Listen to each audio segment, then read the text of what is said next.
ഒരു സാധാരണ മലയാളി കുടുംബത്തിൽ നിന്നും വരുന്ന എനിക്ക് IELTS ലിസണിംഗ് എപ്പോഴും ബുദ്ധിമുട്ടായിരുന്നു. എന്നാൽ തുടർച്ചയായ പ്രാക്ടീസിലൂടെ എനിക്ക് 9 സ്കോർ ചെയ്യാൻ പറ്റി. IELTS ഓവറോൾ 8.5 സ്കോർ കിട്ടിയെങ്കിലും ചില സാമ്പത്തിക പരാധീനതകൾ മൂലം എനിക്ക് പുറത്തോട്ട് പോകാൻ സാധിച്ചില്ല. അതിനാൽ തന്നെ IELTS ലിസണിംഗ് ബുദ്ധിമുട്ടുന്നവർക്ക് വേണ്ടി ഞാൻ ചെയ്ത മോക്ക് ടെസ്റ്റുകൾ യൂട്യൂബിൽ ഷെയർ ചെയ്യാൻ ഞാൻ ആഗ്രഹിക്കുകയാണ്. ഈ മോക്ക് ടെസ്റ്റുകൾ ചെയ്യുന്നതിലൂടെ നിങ്ങളുടെ IELTS ലിസണിംഗ് സ്കോർ തീർച്ചയായിട്ടും കൂടുന്നതാണ്. അതുകൂടാതെ തന്നെ ഇംഗ്ലീഷ് ലാംഗ്വേജ് കേട്ട് മനസ്സിലാക്കാനുള്ള നിങ്ങളുടെ കഴിവും വർദ്ധിക്കുന്നതാണ്. കൂടുതൽ മോക്ക് ടെസ്റ്റുകൾക്കായി ഈ ചാനൽ സബ്സ്ക്രൈബ് ചെയ്യൂ.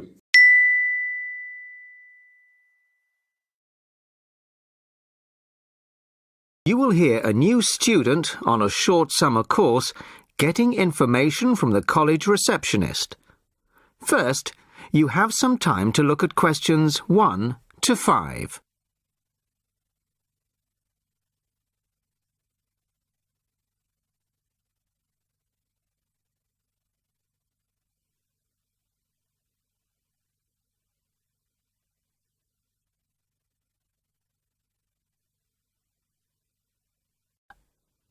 Now the test will begin. You should answer the questions as you listen, as you will not hear the recording a second time.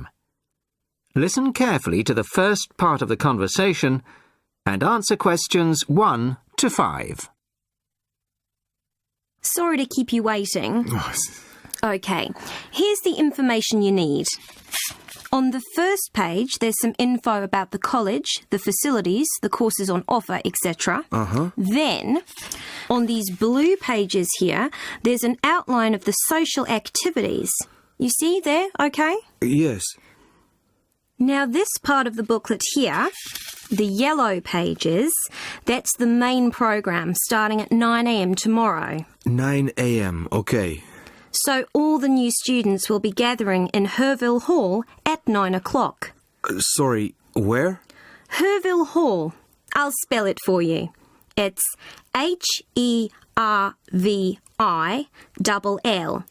and then HALL for hall, of course.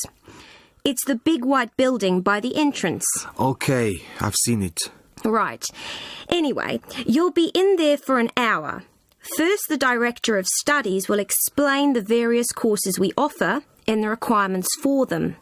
Then for the second half hour, the social organiser will tell you more about the social program and Saturday excursions. Is that all clear? Yes, I think so. Then where do I go after that? Yes, okay. After the talks in the hall, there's a break. And then at 11:15, go to classroom 4 to have a placement test. 11:45. This placement test is to find my level in English? Exactly.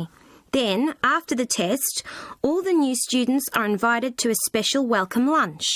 In the cafeteria? No, not for the welcome lunch. It's in a restaurant near the school, an Indian restaurant. Oh, okay. I don't think I've ever tried Indian food. Do you like spicy food? Yes, I do. Then you'll love Indian. Before you hear the rest of the conversation, you have some time to look at questions 6 to 10.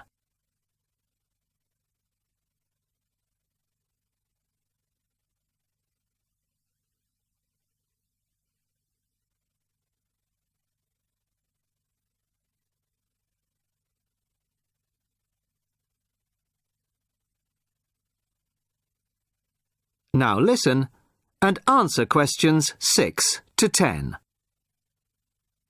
So, where's the Indian restaurant?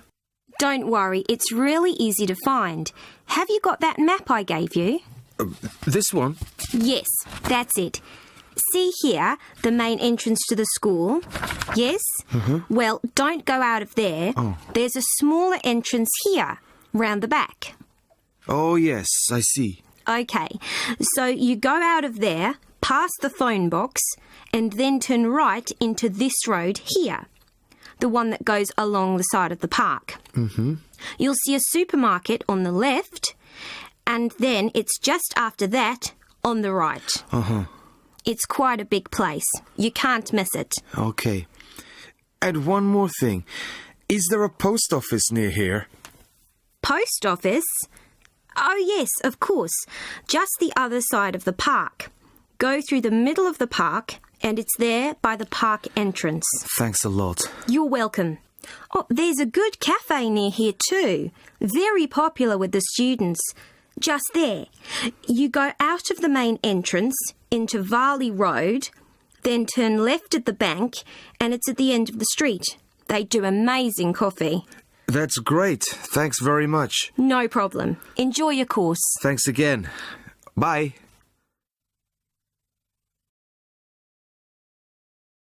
That is the end of part 1. You now have half a minute to check your answers.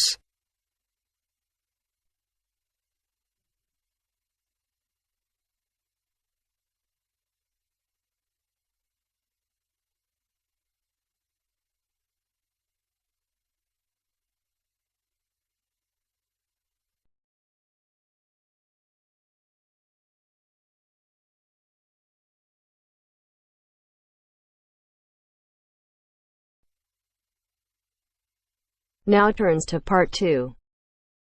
Part 2. You will hear a tour guide talking to her tour group. First, you will have time to look at questions 11 to 15.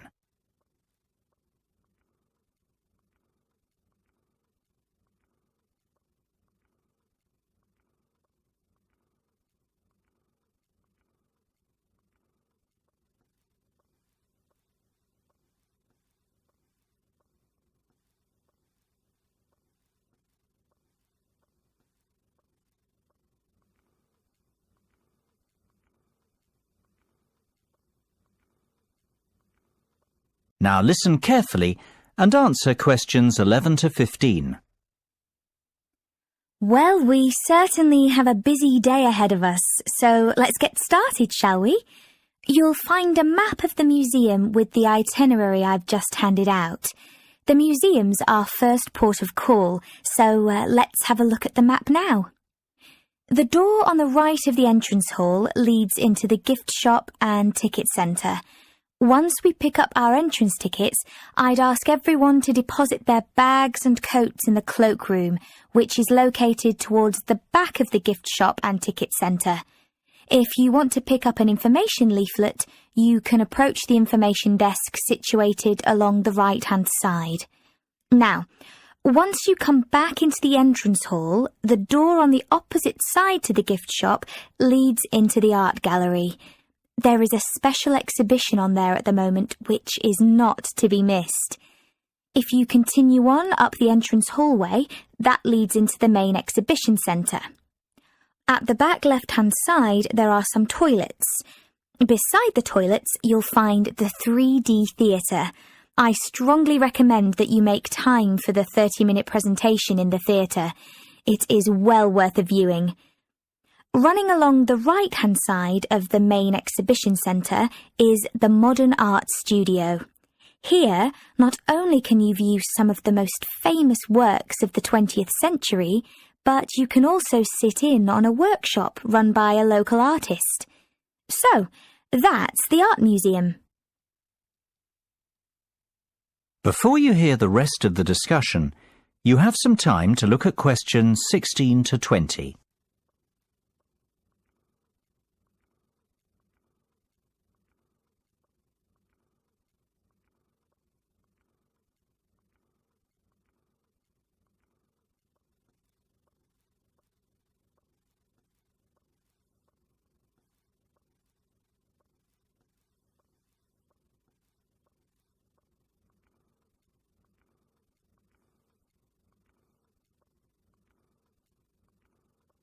Now listen and answer questions 16 to 20. Next on the itinerary is the aquarium. Depending on how long we spend at the museum, we might have to give this one a miss. It's not what I'd call a highlight of the day, but it would be a shame if we didn't get to see it, as it's en route to the Solheim Country Club, where we're booked in for lunch at 1 o'clock. Originally, we had planned to stop off at the Milltown Winery afterwards, but we've had to scrap that plan. Otherwise, we'd never get to the zoological gardens before closing time. We have pre-booked the gardens and must be there by 2:30, so no dilly-dallying please after lunch. Straight back onto the bus.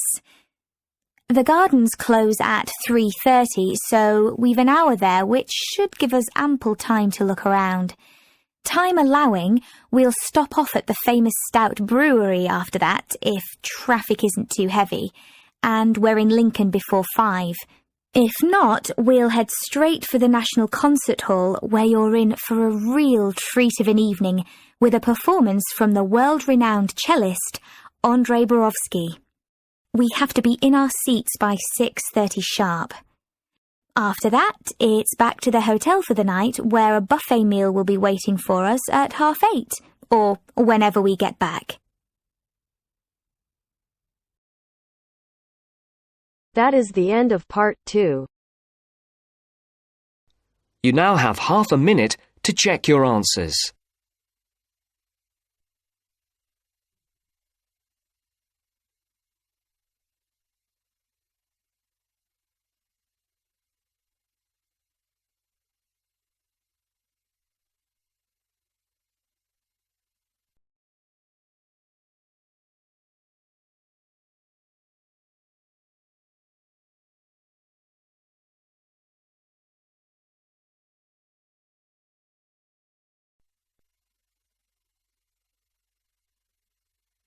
Now turns to part 3.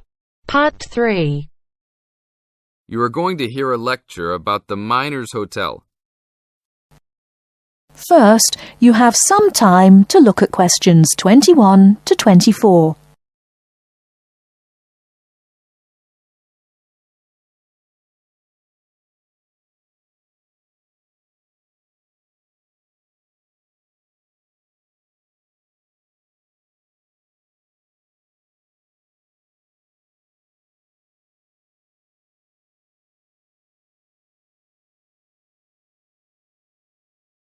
Now, listen carefully and answer questions 21 to 24. Good evening and welcome to the Miner Hotel. We are pleased to have you as our guest. I will give you a brief information session to tell you everything you need to know to make this a pleasant stay.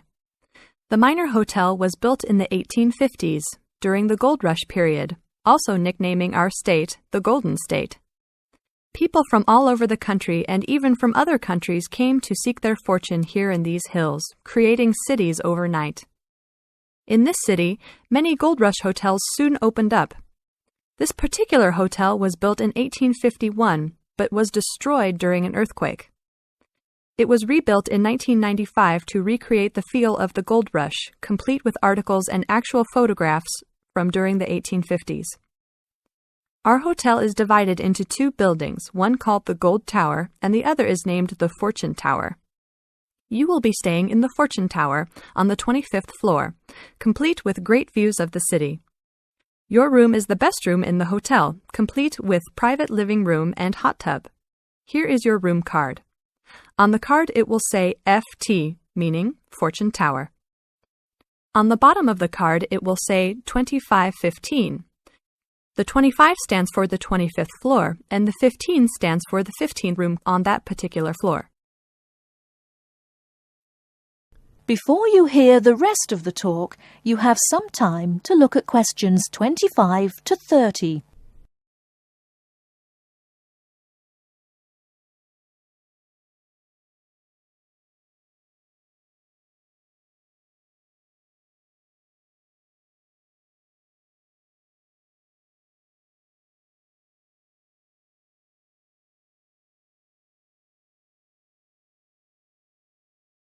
Now listen and answer questions 25 to 30. There are emergency exits in both towers of the hotel. They are located on the south side, opposite the elevators. Please use these in case of a fire or other emergency. We have some special events happening this week. Our Miners Diner is offering a special Miners Buffet dinner this Friday and Saturday for only $20 per person. This special includes all food, not including drinks and alcohol, and shows for the night. The buffet will be available from 5 to midnight. Because of the historical significance of our hotel, there are some special rules. The first rule is that there is no smoking allowed anywhere in the building, not even in your own room. This is not only to ensure the safety and health of our guests, but also the furniture and pictures can be easily damaged by smoke and other harsh treatment. Please remember that there are items of furniture over 100 years old here, so respect the rules by not smoking. Secondly, please do not take pictures using a flash of any of the drawings and paintings in the rooms or hallways, as they are old and fragile. We are doing our best to preserve a national treasure, so please help us in doing so. Lastly, you will only have one set of towels and bed sheets per 3 days. This is to conserve the water supply, as there are frequent droughts this high up in the hills. If there are any further questions, the staff of the hotel will be available to answer your questions.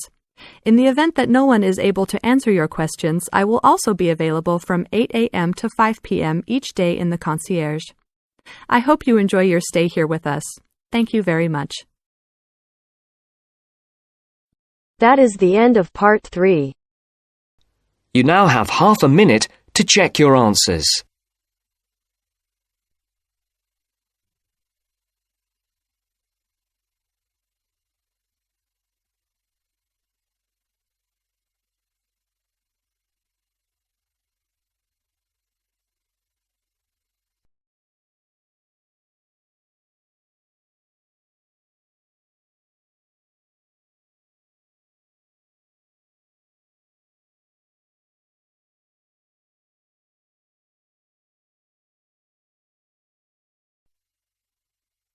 Now turns to part 4. Part 4. You will hear a part of a lecture about learning and bilingualism. First, you have some time to look at questions 31 to 40 on pages 44 and 45.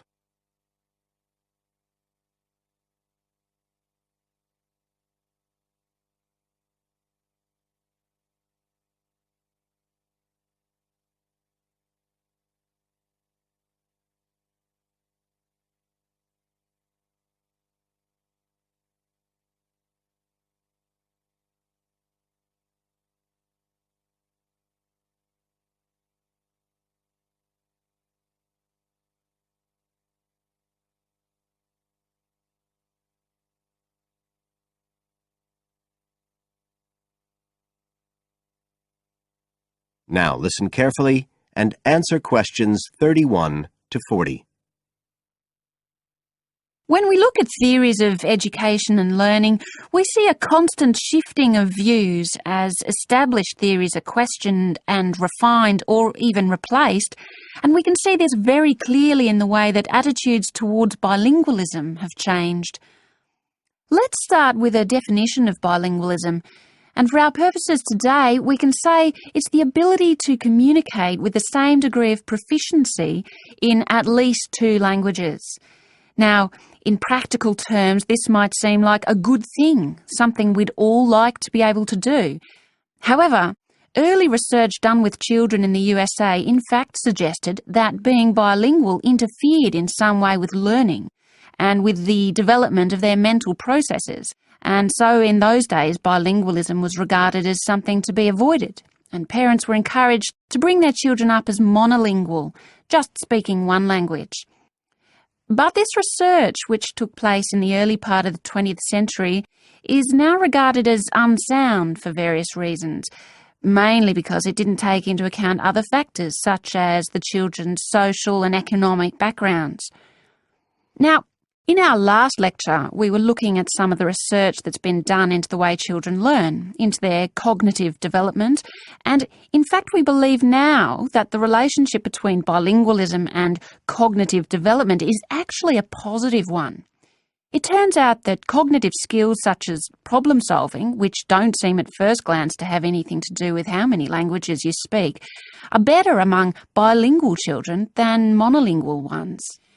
And quite recently, there's been some very interesting work done by Ellen Bialystok at York University in Canada. She's been doing various studies on the effects of bilingualism, and her findings provide some evidence that they might apply to adults as well.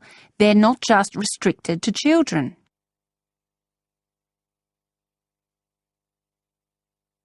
So how do you go about investigating something like this?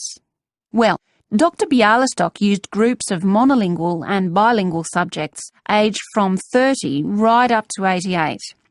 For one experiment, she used a computer program which displayed either a red or a blue square on the screen.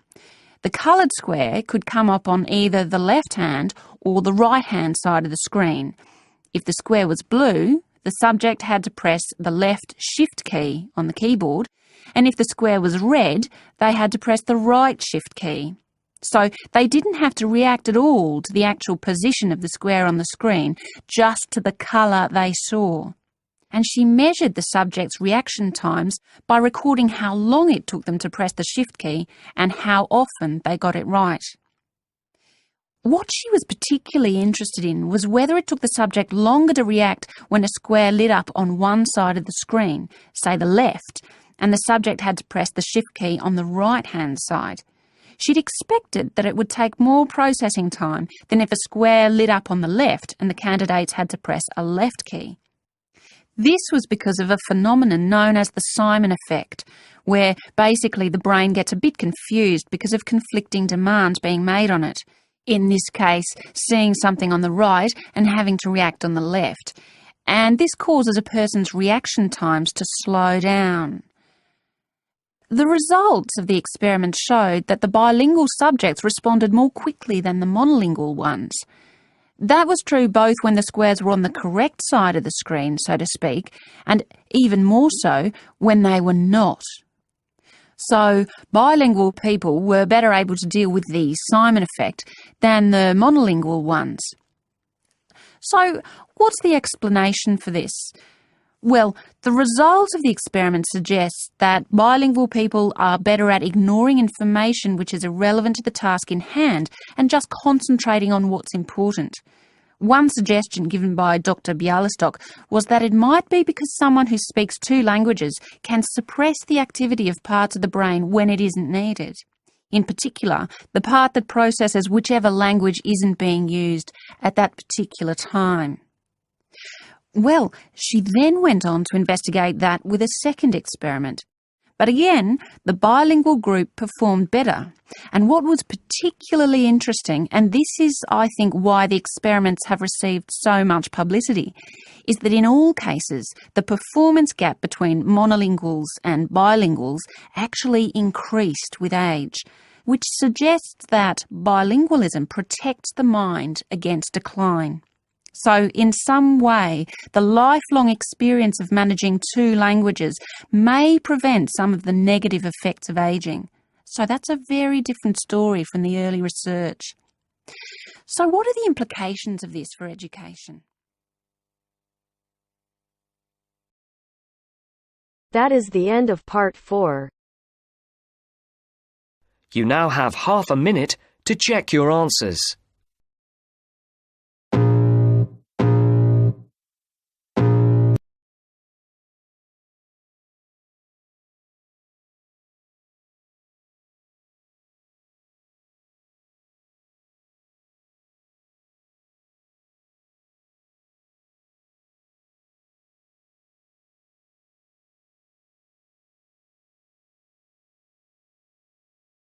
ഈ mock test നിങ്ങൾക്ക് ബുദ്ധിമുട്ടായി തോന്നിയെങ്കിൽ വീണ്ടും ചെയ്ത് എളുപ്പമാവുന്നവരെ പരിശ്രമിക്കുക. നിങ്ങൾക്ക് mock test ചെയ്ത് കിട്ടുന്ന score താഴെ കമൻറ്റ് ബോക്സിൽ കമൻറ്റ് ചെയ്യുക. ഈ വീഡിയോ ബാക്കി എല്ലാവർക്കും ഷെയർ ചെയ്ത് കൊടുത്ത് അവരെയും സഹായിക്കാൻ മറക്കില്ലല്ലോ എന്ന് പ്രതീക്ഷിക്കുന്നു. Because if you are not doing continuous practice, you will never be able to master anything.